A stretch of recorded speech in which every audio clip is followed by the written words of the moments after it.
प्रिय मित्रों, जिस शख्सियत के विचार आप सुनने जा रहे हैं, उनकी सोच और उनके क्रांतिकारी विचार अंतर्राष्ट्रीय स्तर पर सराहे जाते हैं। डॉक्टर उज्जवल पाटनी भारत के प्रख्यात वक्ता और व्यक्तित्व विकास विशेषज्ञ हैं। प्रभावी भाषण और बोलने की कला पर आधारित इनकी किताब सफल वक्ता सफल व्यक्ति पूरे देश में हजारों ने पढ़ी है। इसी विषय पर इंग्लिश में great words win hearts Bharat ही नहीं बल्कि पूरे विश्व में सराही जा रही है। अद्भुत नेतृत्व क्षमता के धनी डॉक्टर उज्जवल पाटनी और उनकी टीम ने अपनी असाधारण उपलब्धियों हेतु विश्व कीर्तिमान रचकर उसे Guinness book of world records में दर्ज कराने का गौरव प्राप्त किया है। डॉक्टर पाटनी पेशे से डेंटिस्ट हैं। उन्होंने मानव संसाधन में एमबीए और राजनीति शास्त्र में एमए किया है। वे मानव अधिकार और उपभोक्ता संरक्षण के भी विशेषज्ञ हैं। वे स्पीच गुरु के नाम से जाने जाते हैं। प्रभावी बोलने की कला, सकारात्मक सोच, बातचीत की कला, नेतृत्व जैसे विषयों पर वो शानदार सेमिनार और कार्यशालाएं लेते हैं। अपनी विलक्षण उपलब्धियों के कारण वो लगातार अंतर्राष्ट्रीय एवं राष्ट्रीय समाचार पत्रों, वेबसाइट व टीवी चैनलों पर फीचर किए जाते हैं। वह एकदम जमीन से जुड़े एक प्रैक्टिकल व्यक्ति की तरह सरलता और सहजता से बातें करते हैं। उनके विचार और संदेश कब आपके हृदय में गहरे उतरकर आपको प्रभावित कर जाएंगे, आपको पता भी नहीं चलेगा। वो कथनी में नहीं, करने में विश्वास रखते हैं। उनको सुनना एक अद्भुत अनुभव होता है। प्रभावी बोलने की कला और पब्लिक स्पीकिंग पर उनके सीडी हजारों लाखों लोगों के मन से मंच, माइक और भीड़ का भय हटा रहे हैं। वो अंधेरों के बीच रोशनी की किरण का कार्य करते हैं। डॉक्टर उज्जवल पाटनी के विचार सुनने का निर्णय लेकर आपने सफलता की दिशा में एक महत्वपूर्ण कदम बढ़ाया है। मेरी सलाह है कि आप पूरी एकाग्रता और तन्मयता से उनकी बातें सुनें। अपनी सारी पुरानी गलत धारणाओं और असफलताओं को अपने दिलो दिमाग से निकाल दें, क्योंकि उनके मौलिक और हृदय स्पर्शी विचार अब से कुछ ही पलों के बाद आपको सामान्य से विशिष्ट और विशिष्ट से अति विशिष्ट बनने की उज्जवल राह दिखाएंगे। अपने सपनों को पूरा करने और अपने परिवार को शानदार भविष्य देने के लिए आइए सुने प्रख्यात वक्ता, लेखक और विचारक डॉक्टर उज्जवल पाटनी को। Good morning, good afternoon, good evening, तीनों एक साथ इसलिए कह दिया ताकि आप जिस वक्त भी यह सीडी सुन रहे हो, मेरी दुआ आप तक पहुंच जाए। आज सुबह सुबह मैं एक वर्कशॉप ले रहा था। अचानक ही एक पार्टिसिपेंट ने मुझसे बड़ी गंभीरता से पूछा, डॉक्टर साहब, क्या आपको वाकई लगता है कि आपकी सीडी से या सेल्फ हेल्प की पुस्तकों से, पर्सनालिटी डेवलपमेंट की किताबों से किसी को कुछ फायदा होता होगा, या फिर यह सब कोरी बकवास है? मैं सोच में पड़ गया, क्योंकि उसकी बात कुछ हद तक सही थी और कुछ हद तक गलत। मैंने उनसे कहा, मैं 100% आपसे सहमत हूं कि कोई भी स्पीकर, कोई भी मोटिवेटर किसी की जिंदगी नहीं बदल सकता। कोई भी किताब किसी की उलझन नहीं सुलझा सकती। कोई भी सारपूर्ण कहानी किसी को राह नहीं दिखा सकती, और कोई भी सलाह किसी की गलत आदत नहीं सुधार सकती। कोई भी किताब पढ़कर आज तक करोड़पति नहीं हुआ, क्योंकि सबसे महत्वपूर्ण उस पुस्तक को पढ़ने वाला, उस सलाह को सुनने वाला, उस सीडी को मनने वाला व्यक्ति है। यदि पाठक या श्रोता बदलना नहीं चाहता, तो कोई भी किताब, कोई भी सीडी किसी के अंदर कोई फर्क नहीं पैदा कर सकती। कोई भी पाठक किसी किताब को पढ़कर या सीडी को सुनकर सफल और धनवान नहीं हो सकता, क्योंकि पुस्तक या सीडी कोई एटीएम मशीन नहीं जिसमें बटन दबाओ और पैसे बाहर आ जाए। पुस्तकें हो या सीडी हो, प्रेरक हो या मोटिवेटर हो, ये सारे लोग सिर्फ आपको रास्ता बता सकते हैं। ये सिर्फ आपको राह दिखा सकते हैं। राह पर चलना आपको खुद को पड़ेगा। यदि आप बिस्तर से बाहर निकलकर पसीना नहीं बहाना चाहते, यदि आप दुनिया में गर्मी और बारिश झेलने की हिम्मत नहीं रखते, तो फिर सफलता आपके लिए बहुत ही कठिन और बहुत ही दुरूह होगी। यदि इस सीडी का असली मजा लेना है, यदि मेरी बातों का असली आनंद लेना है, तो मैं ज्ञानी हूं, इस धारणा को निकाल फेंको। एक बार एक शिष्य एक गुरु के पास गया। उसने उस गुरु से कहा, गुरुजी, मैंने दुनिया के अधिकांश शास्त्र पढ़े हैं, मुझे अधिकांश चीजें मालूम है, फिर भी मुझे किसी ने कहा कि आप मुझे ज्ञान की कुछ बातें दे सकते हैं, इसलिए मैं आपके पास आया हूं। गुरुजी ने कहा, बैठो। टेबल पर आमने सामने बैठे। गुरुजी ने एक नौकर को आदेश किया, चाय लेकर आओ। एक केटली चाय की आई, 2 कप गुरु और शिष्य के आमने सामने रखे गए। गुरु ने केटली से अपने कप में चाय डाली, उसके बाद उन्होंने शिष्य के कप में चाय डालना शुरू किया। कप आधा भर गया, कप पौना भर गया, कप पूरा भर गया और चाय बाहर गिरने लगी। शिष्य ने कहा, गुरुजी, ये क्या कर रहे हैं? कप भर चुका है और चाय बाहर निकली जा रही है।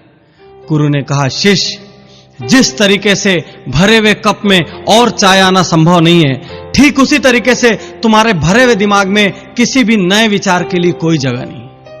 तो यदि तुमको जीवन में कुछ सीखना है, यदि मुझसे कुछ पाना चाहते हो, तो सबसे पहले अपना दिमाग खाली करके आओ। हम सब की सबसे बड़ी परेशानी यही है, हमारा दिमाग पहले से इतने सारे विचारों से भरा हुआ है।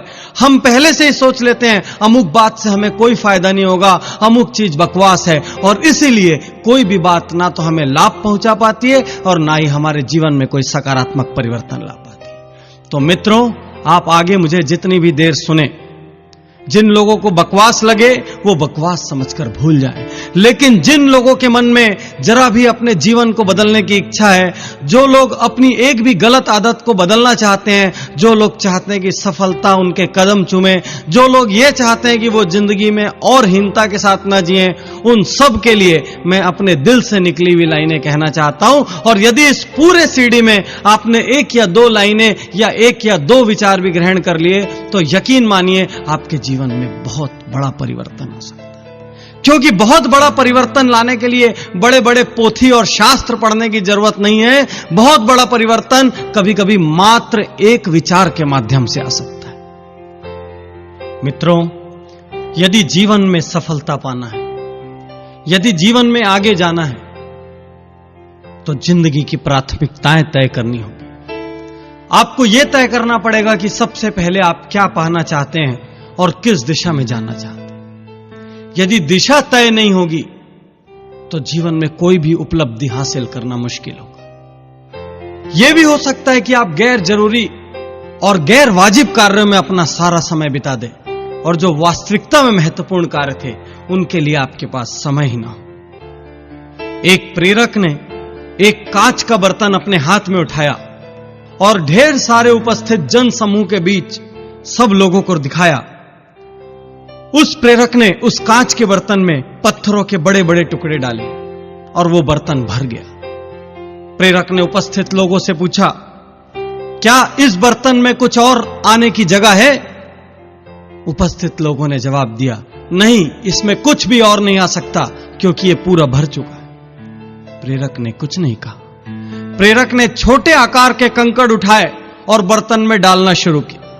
धीरे धीरे ढेर सारे कंकड़ उस कांच के बर्तन में पत्थरों के बीच अपनी जगह लेते चले गए। फिर से प्रेरक ने पूछा, क्या अब इन कंकड़ों के बाद और कुछ इस बर्तन में आ सकता है?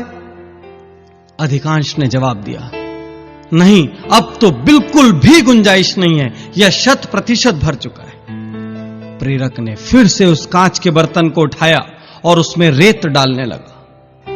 थोड़ा बर्तन को हिलाया तो ढेर सारी रेत उन बड़े पत्थरों और छोटे पत्थरों के बीच की खाली जगह में भर गई।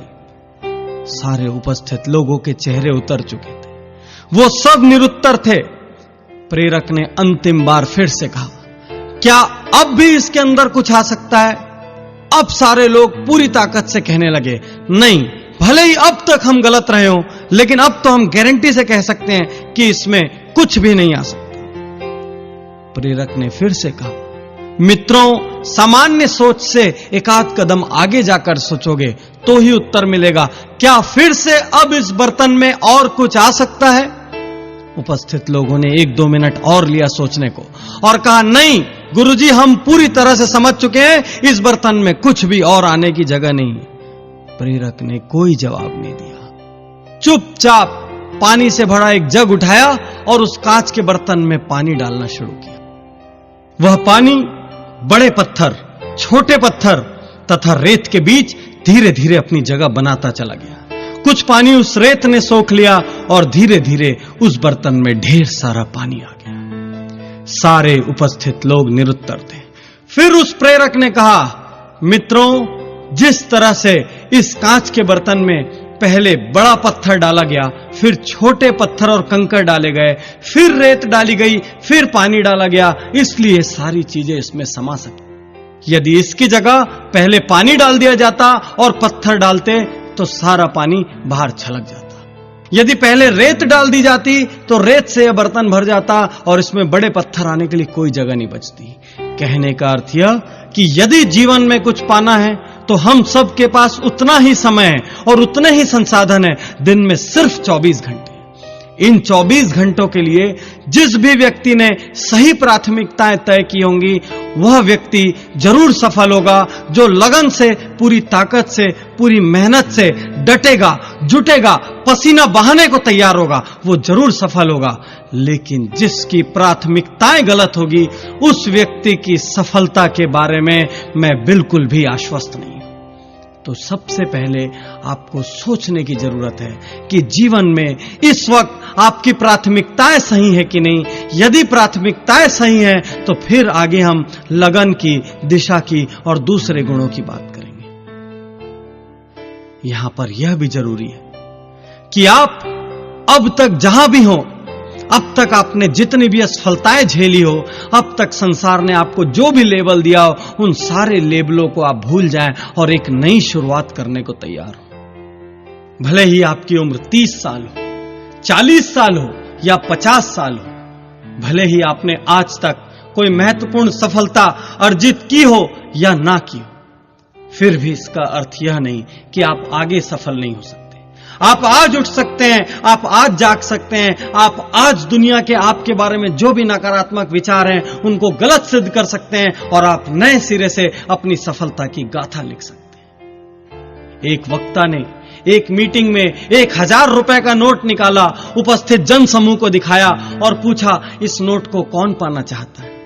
सारे उपस्थित लोगों ने हाथ उठाया और कहा, हम पाना चाहते हैं, हम पाना चाहते हैं। उस वक्ता ने उस नोट को मरोड़ा, उस नोट को मसला और उसके बाद सब लोगों से पूछा, अब इस नोट को कौन पाना चाहता है? सारे उपस्थित लोगों ने फिर से हाथ उठाया और फिर से आवाजें आई, हम पाना चाहते हैं, मैं पाना चाहता हूं, मैं पाना चाहता हूं। फिर उस वक्ता ने उस 1000 रुपए के नोट को जमीन पर पटक दिया, उस नोट पर रेत डाल दी, मिट्टी डाल दी, फिर से पूछा, अब इस नोट को कौन पाना चाहता है?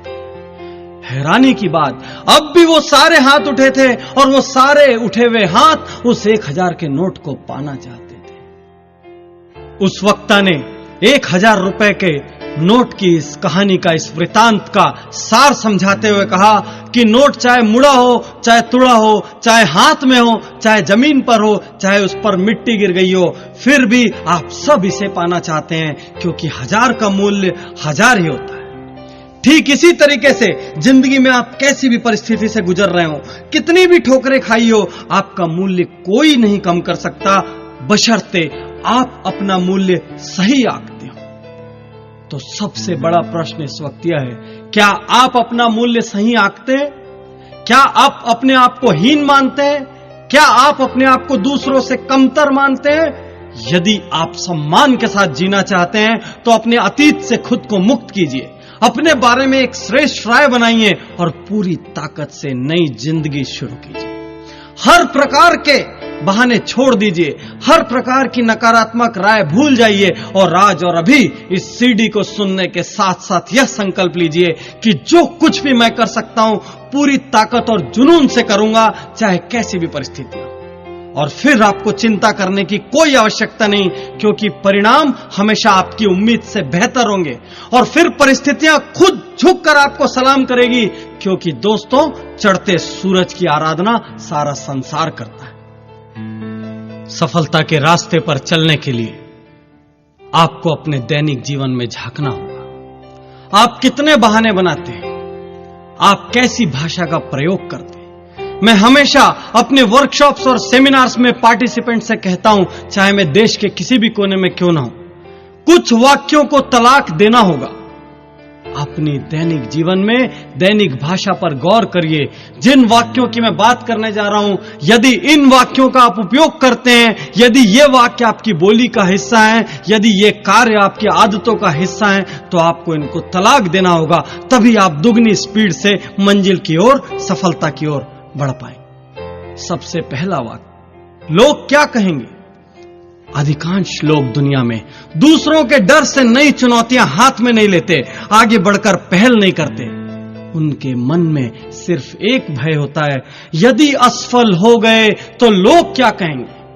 प्रभावी बोलने की कला और इफेक्टिव पब्लिक स्पीकिंग पे पूरे भारत में मैं अलग अलग कोनों में वर्कशॉप और लेक्चर्स लेता हूं, और जब भी मैं लोगों से पूछता हूं कि माइक पर आज तक नहीं बोल पाए तो इसका सबसे बड़ा कारण क्या था, तो वो सारे लोग ये कहते हैं कि सबसे बड़ा कारण फेल होने का भय था। तो मैंने पूछा, फेल होने का भय क्या, इसका क्या मतलब। तो वो बोलते थे कि सर, हमें लगता था यदि फेल हो जाएंगे तो जो लोग सुन रहे हैं वो क्या कहेंगे, हमारे बारे में क्या इमेज क्रिएट होगी, क्या इंप्रेशन बनेगा, और इस भय से वो लोग आजीवन माइक के सामने या तो बोल नहीं पाए, और या जब भी बोले तो उनकी परफॉर्मेंस खराब हो। मित्रों, सबसे पहले इस लोग क्या कहेंगे इस वाक्य को तलाक दे दीजिए। लोग नया हेयर कट कराने में, स्वयं को नया लुक देने में, यहां तक कि पसंदीदा कपड़ा पहनने से भी डरते हैं। कभी कभी तो यह भी होता है कि कोई शर्ट आपने बहुत पसंद से, बहुत चाव से खरीदी, जो ही आप घर पहुंचे आपके एक मित्र ने कहा, यह कैसी शर्ट ले ली। फिर अगले दिन जब आप पहन के निकले तो परिवार के किसी दूसरे व्यक्ति ने कहा, यह शर्ट बिल्कुल नहीं जच रही है। थोड़ा आगे बढ़े, किसी तीसरे व्यक्ति ने कहा, यार डिजाइन पुराना है। तो आप अपनी इतनी चाव से, पसंद से ली गई शर्ट को अलमारी के अंदर किसी कोने में रख देंगे और आजीवन उसे आप नहीं छुएंगे। मैं पूछना चाहता हूं कि आप दुनिया के लिए पैदा हुए हैं या खुद के लिए। हर बात में नुक्स निकालना, राय देना और व्यंग करना समाज के बहुत बड़े वर्ग का निशुल्क रोजगार है। आप चाहे अच्छा काम करने निकलिए, चाहे बुरा काम करने निकलिए, कुछ लोग आपके आसपास बैठे हैं जो एक व्यंग जरूर करेंगे या 2-4 लाइन कहकर आपकी राह में जरूर बाधा बनेंगे। यदि आप इनकी सोचेंगे तो मुझसे स्टैम्प पेपर पर लिखा कर ले लीजिए कि आप आजीवन कुछ नहीं कर पाएंगे। ये लोग पलटते भी बहुत जल्दी हैं, गिरगिट होते हैं। जो लोग कल आपको असफल और विफल कह रहे थे, जो लोग कल आपकी काबिलियत और क्षमता पर प्रश्न चिन्ह लगा रहे थे, आप जरा सफल होकर देखिए, अगली ही सुबह उनकी पूरी भाषा बदल जाएगी और वो ये कहना शुरू कर देंगे, अरे मैं तो पहले से ही जानता था, ये एक ना एक दिन कुछ ना कुछ जरूर करेगा। ऐसे लोगों की वजह से यदि आप अपने सपनों को मार रहे हैं, ऐसे लोगों की वजह से यदि आप अपने लक्ष्यों को छोड़ रहे हैं, तो आप अपनी किस्मत के साथ, अपने आप के साथ बहुत बड़ा अन्याय कर रहे हैं। जो भी काम कर रहे हैं पूरी ताकत से कीजिए। ऐसे सारे लोगों को भूल जाइए। आपने एक पुरानी कहावत सुनी होगी कि हाथी चले बेजार और कुत्ते भौंके हजार। तो हाथी की तरफ बेजार होकर अपने लक्ष्य की ओर चलते जाइए, लोगों को अपना काम करने दीजिए। बीते दिनों में झांक कर देखोगे दोस्तों, तो कई ऐसे कार्य होंगे जिन्हें आप कर सकते थे, और यदि आप उन्हें करते तो सफलता की नई ऊंचाइयों पर होते। लेकिन कुछ लोगों के कहने के कारण आप घबरा गए, आप हिचक गए, आप ठिठक गए, आपने वो काम नहीं किया। अब ऐसा मौका मत आने दीजिए। ये लोग जो आपकी राह में बाधा बनते हैं, ये भले ही आपके आसपास के लोग हों, आपके परिवार के लोग हों, इनसे आप दूरी बना लीजिए। यदि कोई बाहर का व्यक्ति है जो लगातार आपके काम में टोका टोकी करता है, लगातार एक नकारात्मक वायरस की तरह व्यवहार करता है, तो उसका साथ छोड़ दीजिए। कुछ लोगों के मुंह से मैं यह लाइन भी सुनता हूं, मुझसे यह नहीं होगा, हम ये कैसे कर पाएंगे, हम में तो इतनी काबिलियत ही नहीं है। कुछ लोग स्वयं के ऊपर बिल्कुल भी विश्वास नहीं करते और अपने इसी अविश्वास की वजह से वे सदैव हीन भावना से ग्रस्त रहते हैं। इसी हीन भावना की वजह से वे सदैव जिम्मेदारियों से दूर भागते हैं और इसी जिम्मेदारी से दूर भागने की वजह से वो जिंदगी में कभी तरक्की नहीं कर पाते। इनके होठों पर आपको अधिकांशतः ये लाइनें मिलेगी, मुझसे यह नहीं होगा, मैं यह नहीं कर पाऊंगा। ये लाइनें धीरे धीरे इनकी आदत बन जाती है।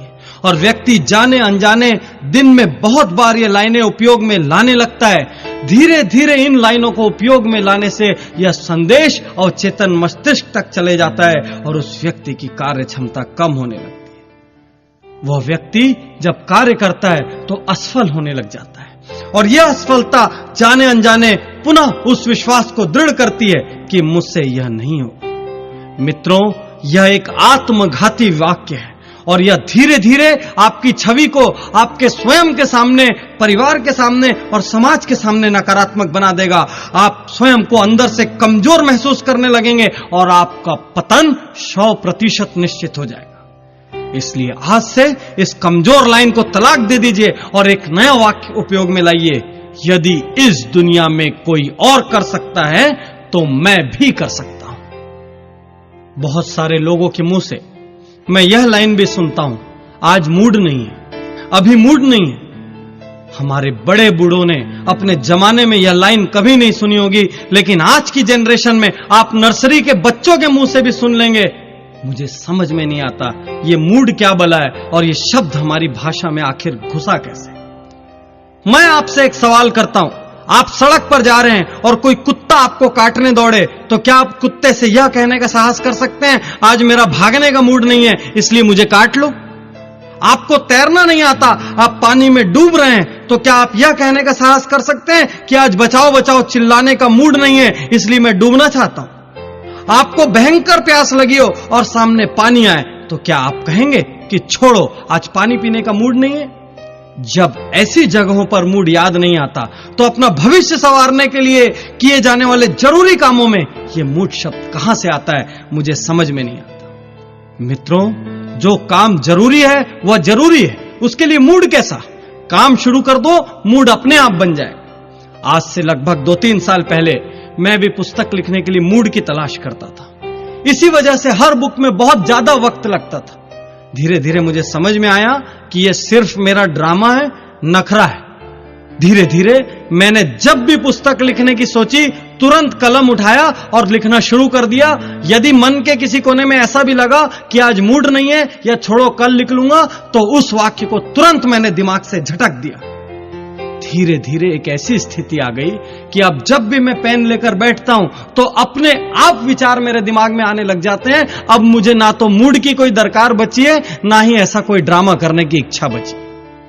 कुछ लोगों के मुंह से, या कह लो कि बहुत सारे लोगों के मुंह से हम यह लाइनें भी सुनते हैं, हमारा तो भाग्य खराब है, हमारा लक ठीक नहीं है। अरे भाग्य नाम की कोई चीज इस दुनिया में है या नहीं, इस सदियों पुराने विवाद में मैं नहीं पड़ना चाहता, लेकिन मैं इतना जरूर जानता हूं कि इस दुनिया में बहुत कम लोग ऐसे हैं जो पूरी मेहनत, पूरी ईमानदारी, पूरी ताकत, पूरी बुद्धि से सही दिशा में काम कर रहे हैं और फिर भी उन्हें सफलता नहीं मिल रही। अधिकांश लोग जो असफल हैं वो ऐसे लोग हैं जो कहीं ना कहीं बहानेबाजी बना रहे हैं, जो कहीं ना कहीं पूरी लगन से अपना काम नहीं कर रहे हैं, या फिर जिनकी दिशा गलत है। मित्रों, यदि आप सही दिशा में मेहनत कर रहे हो तो हो सकता है कि आपको ऊंचाई उतनी ना मिले, लेकिन एक बात तय है कि आप असफल तो बिल्कुल नहीं होंगे। भाग्यवादी लोगों से मैं एक बात और कहना चाहता हूं कि भाग्य चाहे अच्छा हो या बुरा, मेहनत तो दोनों स्थिति में करनी पड़ेगी। क्योंकि यदि भाग्य अच्छा है और आपने मेहनत चालू रखी तो आपको डबल सफलता मिलेगी, और भाग्य यदि खराब है और आपने मेहनत चालू रखी तो आपकी असफलता का प्रतिशत कम हो जाए। किसी भी सूरत में मेहनत का महत्व कम नहीं होता। डटना तो हर हाल में होगा, जुटना तो हर हाल में होगा। इसलिए मैं आपसे सीधी सीधी और खरी खरी बात कहता हूं कि बैठकर रोने की बजाय, किस्मत चमकने का इंतजार करने की बजाय, ज्योतिषियों का चक्कर लगाने की बजाय, हवन पूजा पाठ और कर्मकांड कराने की बजाय, उंगलियों में अलग अलग रंगों के पत्थर पहनने की बजाय उठिए, बाहर निकलिए, पसीना बहाइए, पूरी ताकत और समर्पण से अपने कार्य में जुट जाइए। भाग्य को अपना काम करने दीजिए और आप अपना काम कीजिए। आप देखेंगे कि धीरे धीरे अपने आप भाग्य और परिस्थितियां आपके अनुकूल होने लग जाएगी। यदि आप बार बार अपनी भाषा में यह भाग्य शब्द का प्रयोग कर रहे हैं तो ज्यादा संभावना इस बात की है कि आप बहानेबाजी कर रहे हैं और अपने भविष्य को धोखा दे रहे हैं। ढेर सारे लोगों के मुंह से यह लाइन भी सुनने में आती है, कल कर लूंगा, परसों कर लूंगा। कुछ लोगों को जब भी जिम्मेदारी का काम बतलाया जाता है वो तुरंत कहते हैं तबीयत ठीक नहीं लग रही है, आज व्यस्त हूं। खास बात यह है दोस्तों कि ऐसे लोगों का कल कभी नहीं आता। ऐसे लोगों को काम सौंपने के पहले ही हमारे मन में शंका पैदा हो जाती है कि यह काम होगा कि नहीं। ऐसा नहीं है कि ये काम करने में असमर्थ होते हैं या अयोग्य होते हैं, लेकिन उनमें एक अजीब सा ढीलापन होता है। ऐसे लोग बिस्तर पर लेटकर टीवी देखते हुए, मोबाइल पर बात करते हुए या गेम खेलते हुए सारा दिन निकाल देंगे, लेकिन जब आप उनसे कार्य की प्रगति के बारे में पूछेंगे तो वे कहेंगे कि आज नहीं हो पाया। क्यों नहीं हो पाया, क्यों नहीं कर पाए, इसके बारे में कोई ठोस जवाब नहीं, लेकिन उनके चेहरे पर आपको कोई पश्चाताप का भाव ही नहीं मिलेगा, क्योंकि वो बहाने भी बहुत स्मार्टली बनाते हैं। हैरानी और अचरज की बात तो यह है कि ऐसे बिजी विदाउट वर्क लोगों की वजह से दुनिया भरी पड़ी है, और ये सारे योग्य लोग अपनी इन्हीं आदतों की वजह से, इसी भाषा की वजह से अयोग्य होते चले जा रहे हैं। कुछ लोग तो सिर्फ काम याद ना रख पाने के कारण रात दिन दूसरों की डांट सुनते हैं। यदि आपकी भी ऐसी आदतें हैं तो संभल जाइए, आज ही बैठिए, शांति से अपनी बोली और सोच पर गौर कीजिए। क्या आप भी इन 5 वाक्यों में से किसी का काफी प्रयोग करते हैं? क्या इनमें से भी कुछ आदतों ने आपको जकड़ रखा है? यदि जकड़ रखा है तो तुरंत आज और अभी इन वाक्यों को छोड़ने का निर्णय लीजिए, इन आदतों को छोड़ने का निर्णय लीजिए, और फिर से मत टालना कि अगले हफ्ते से छोड़ दूंगा या 1 महीने में छोड़ दूंगा, क्योंकि मित्रों किसी भी शुभ कार्य के लिए कोई मुहूर्त खराब नहीं होता, और हर वो दिन शुभ होता है जब इंसान कुछ अच्छा करने की ठान ले और अच्छा करने के लिए निकल पड़े। जब मैं सीडी को रिकॉर्ड कर रहा था उस वक्त मेरी टीम के एक एसोसिएट मेरे साथ बैठे थे। उन्होंने मुझसे एक लाइन कही कि सर, जिस तरह से कंप्यूटर में एंटी वायरस सीडी होता है उसी तरीके से आप इसको एंटी बहाना सीडी का नाम दे दो, क्योंकि आपने इस पूरी सीडी में बहाना बनाने वालों पर जमकर प्रहार किया। मैं ये बात दिल से कहता हूं कि व्यक्तित्व की यदि कोई सबसे बड़ी बीमारी है तो वो बहानाइटिस है, एक्सक्यूजाइटिस है, और इसी बीमारी के कारण बहुत से काबिल लोग अपनी योग्यताओं के साथ अन्याय कर रहे हैं। मेरे अनुसार जब भी कोई इंसान बहाना बनाता है तो उसे खुद पे शर्मिंदगी महसूस करनी चाहिए, क्योंकि वो किसी और को नहीं वरन खुद को धोखा दे रहा है। अक्सर लोग बहानों से विफलताओं को ढक कर रखते हैं, मजबूत तर्क बनाकर पेश करते हैं, जिससे साबित हो सके कि दूसरों के मुकाबले उनके सामने ज्यादा मुश्किलें थी। यदि वाकई में आप सपनों को पाना चाहते हैं, मंजिलों को छूना चाहते हैं, अपनी सपनों की दुनिया को हकीकत में बदलना चाहते हैं, तो आपको ये बहाने छोड़ने होंगे। क्या आपको भी लगता है कि आपकी दुनिया दूसरे लोगों की दुनिया से ज्यादा कठिन है? तो मैं अगले 10-15 लोगों के उदाहरण आपके सामने देना जा रहा हूं, जिनके बाद आपको यकीन हो जाएगा कि आपके सारे बहाने खोखले हैं और उनमें कोई दम नहीं है। आपका शुद्धिकरण करने के लिए सबसे पहले आपके बहानों का अंतिम संस्कार करना जरूरी है, जो कि मैं करने जा रहा हूं। मैं ऐसे ऐसे नाम आपके सामने बताऊंगा जिनके सामने आपसे ज्यादा तकलीफें थी, जिनका जीवन आपसे ज्यादा कठिन था और जिनके सामने आपसे ज्यादा मुश्किलें थी, फिर भी उन्होंने सिर्फ एक अच्छा काम किया। कोई बहाना बनाने की बजाय डटे रहे, जुटे रहे, लड़ते रहे, पूरी ताकत से, पूरी योग्यता से, बिना कोई बहाना बनाए, और इसीलिए वो आज शिखर पे हैं, और इसीलिए वो इतने महत्वपूर्ण है कि इस वक्त मैं यहां इस सीडी में उनके नाम की चर्चा कर रहा हूं। कुछ लोग एक बहाना बनाते हैं कि हमें उचित शिक्षा लेने का अवसर नहीं मिला। मित्रों, उचित शिक्षा लेने का अवसर फोर्ड मोटर्स के मालिक हेनरी फोर्ड को भी नहीं मिला था, और रिलायंस इंडस्ट्रीज के चेयरमैन धीरू भाई अंबानी को भी नहीं मिला था। फिर भी इन लोगों ने अथाह और अपार सफलता अर्जित की। कुछ लोग कहते हैं बचपन में ही मेरे पिता का देहांत हो गया था, उसके बाद मैं लगातार घर संभालने की जिम्मेदारी में डट गया। मित्रों, प्रख्यात संगीतकार AR रहमान के पिता का भी देहांत बचपन में हो गया था, मेरे स्वयं के पिता का देहांत भी बचपन में हो गया था, लेकिन हम में से कोई भी इन बहानों का सहारा नहीं लेता। कुछ लोग यह भी बहाना बनाते हैं कि मैं अत्यंत गरीब घर में पैदा हुआ हूं, इसलिए मुझे मौके नहीं मिले। कैसी बात कर रहे हो आप? देश के अधिकांश सफल लोग गरीब घरों में ही पैदा हुए थे।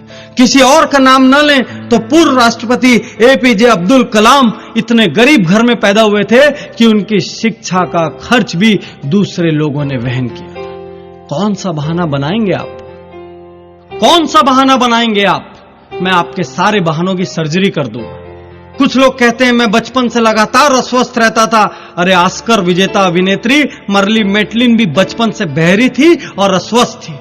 कुछ कहते हैं कि मैंने साइकिल पर घूमकर आधी जिंदगी गुजारी। तो आप सुन लीजिए कि निरमा के करसन भाई पटेल जो आज करोड़पति हैं, अरबपति हैं, उन्होंने भी साइकिल पे निरमा बेचते हुए आधी जिंदगी गुजारी। कुछ लोग कहते हैं कि एक दुर्घटना में अपाहिज होने के बाद मेरी हिम्मत चली गई। तो आप जान लीजिए कि प्रख्यात नृत्यांगना सुधा चंद्रन के पैर भी नकली हैं। कुछ लोग कहते हैं कि बचपन से मेरी बुद्धि तेज नहीं थी। अरे आप यह जान लो कि थॉमस एल्वा एडिसन को बचपन में उनकी स्कूल से मंद बुद्धि होने के कारण निकाल दिया गया था और उस मंद बुद्धि व्यक्ति ने 40 से ज्यादा आविष्कार किए। कुछ लोग कहते हैं कि मैं इतनी बार हार चुका हूं कि अब हिम्मत नहीं बची। अब्राहम लिंकन का उदाहरण याद करो। 15 बार चुनाव हारने के बाद वह व्यक्ति राष्ट्रपति बना और इतिहास में स्वर्णाक्षरों में अपना नाम अंकित कर दिया। कुछ लोग कहते हैं मुझे ठीक से इंग्लिश नहीं आती। अरे आज के राजनेता लालू यादव को भी ठीक से इंग्लिश नहीं आती। वो हार्वर्ड और ऑक्सफोर्ड वाले लोगों के बीच में जाकर अपनी बात रखते हैं।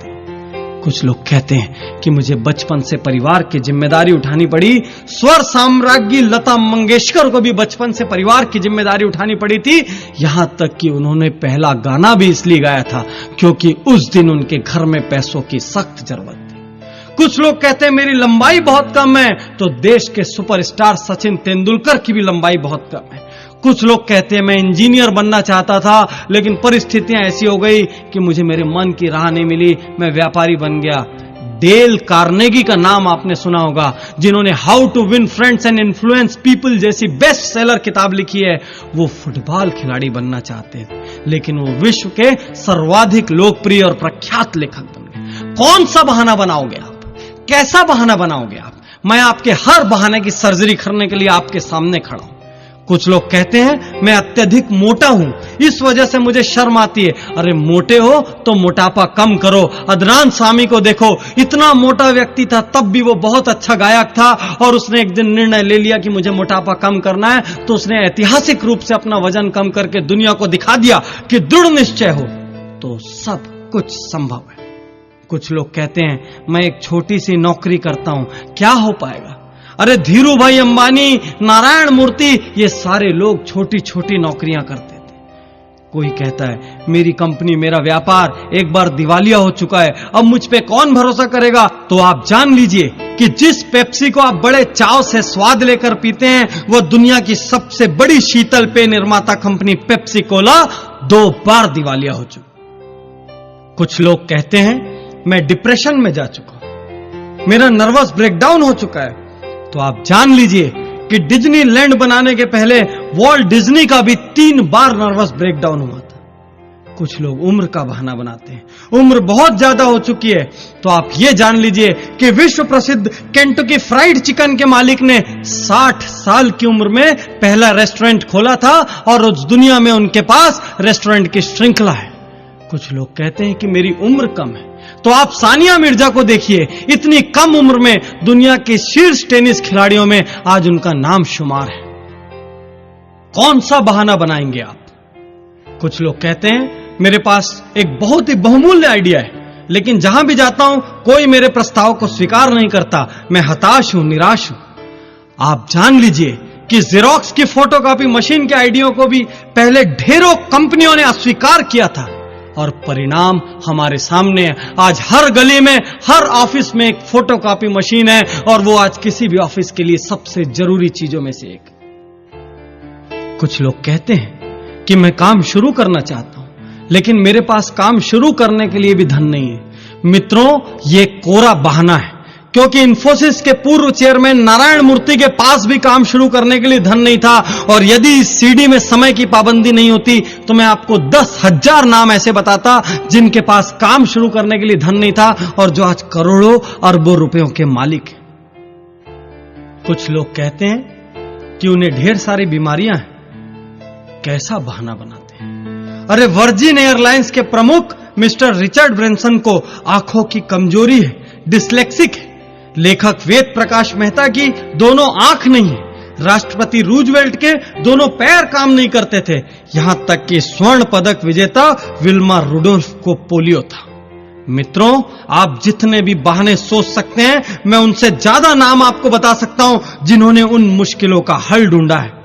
कुछ लोग कहते हैं कि यह जरूरी नहीं कि जो प्रतिभा इन महानायकों के अंदर थी, जिनके नाम आप ले रहे हैं डॉक्टर पाटनी, वही प्रतिभा हमारे अंदर भी हो। तो मैं आप सब लोगों से कहता हूं कि यह भी जरूरी नहीं कि जो प्रतिभा आपके अंदर है वो इन महानायकों के अंदर हो। आप किसी और गुण के बल पर महारथी साबित हो सकते हैं। मैं ये यकीन से कह सकता हूं कि हर वह व्यक्ति सफल हो सकता है जो हार के लिए तैयार हो और सही दिशा में डट कर जुट जाए। हां, सफलता का प्रतिशत अपनी अपनी योग्यता के अनुसार कम या ज्यादा हो सकता है, लेकिन यह तय है कि असफलता हाथ नहीं लगेगी। और हां, इस सफलता की शुरुआत किसी बहाने से नहीं हो सकती।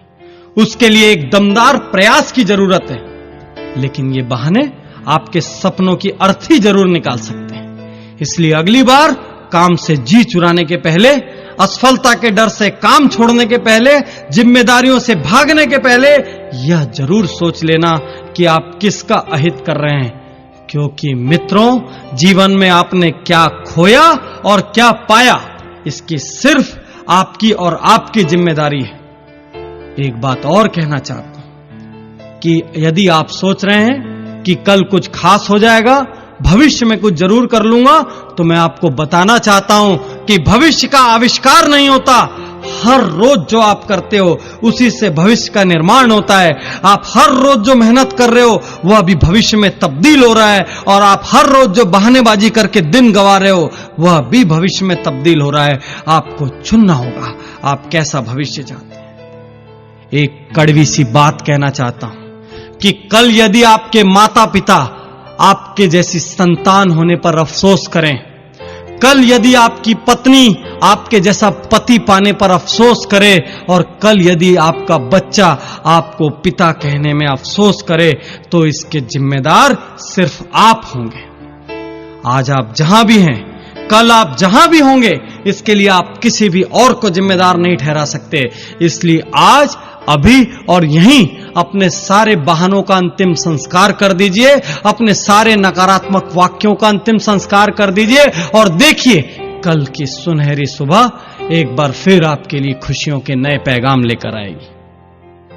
और अचानक ही आप देखेंगे कि भाग्य भी आपका साथ देने लगेगा। अचानक ही आप देखेंगे कि ऊपर वाले का आशीर्वाद भी आपको हर पल मिलने लगेगा। एक गांव में एक बार बहुत भारी बाढ़ आ जाती है। धीरे धीरे सारा गांव उस बाढ़ में डूबना शुरू हो जाता है। एक व्यक्ति का घर उस बाढ़ में डूबने लगता है, जो कि ईश्वरवादी था, ईश्वर में बहुत ज्यादा आस्था रखता था।